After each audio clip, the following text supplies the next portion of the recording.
আসসালামাইকুম।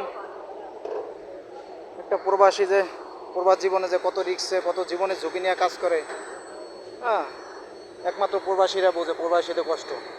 এই দেখেন ওয়াটার ট্যাঙ্কির নিচে আমরা কাজ করতেছি।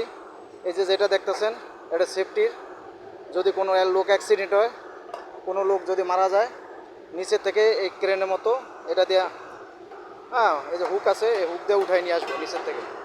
ঠিক আছে, এই ওয়াটার ট্যাঙ্কির নিচে আর কি কাজ করতেছে।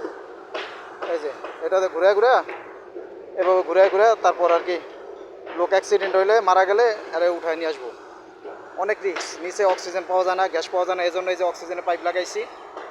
ঠিক আছে, আর একজন কন্টিনিউ এখানে বসে থাকে, সে আধা ঘন্টা পর পরকে সাউন্ড দেয়, হ্যাঁ, যে কোনো লোকের কোনো সমস্যা আছে কিনা, কী আছে কিনা, হ্যাঁ, এইভাবে আমরা কাজ করি।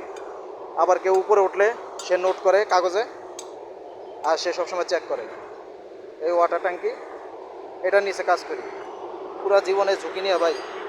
এই দেখেন এইভাবে সিঁড়ি দিয়ে নিচে নামতে হয়, হ্যাঁ, নিচে নামে নিচে জীবনে ঝুঁকি নিয়ে তারপর কাজ করতে হয়। এটা হলো গ্যাস পাইপ। ঠিক আছে, নিচে থেকে গরম গ্যাস বাইর করে। এই যে সিঁড়ি দিয়ে নিচে যাচ্ছি, ঠিক আছে, এইভাবে ওয়াটার ট্যাঙ্কির ভিতরে নামতেছি। বহুত রিক্সের কামরে ভাই, জীবনে ঝুঁকি নিয়ে এই প্রবাস জীবনে কাজ করতেছি। কেউ বুঝবে না, দেশের মানুষ গ্রামের মানুষ কেউ বোঝে না, তারা মনে করে প্রবাসে কত শান্তি। এই দেখেন এই হলো গ্যাস পাইপ, এখান দিয়ে আইসা গ্যাস নিয়ে যাইতেছে।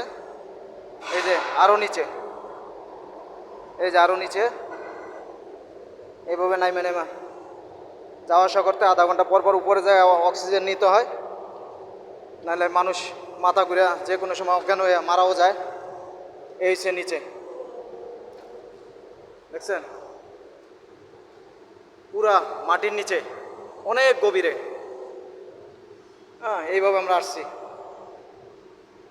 এই যে এই সিঁড়িতে উঠা, এই যে এই সিঁড়িতে উঠা, এভাবে উঠা উঠা,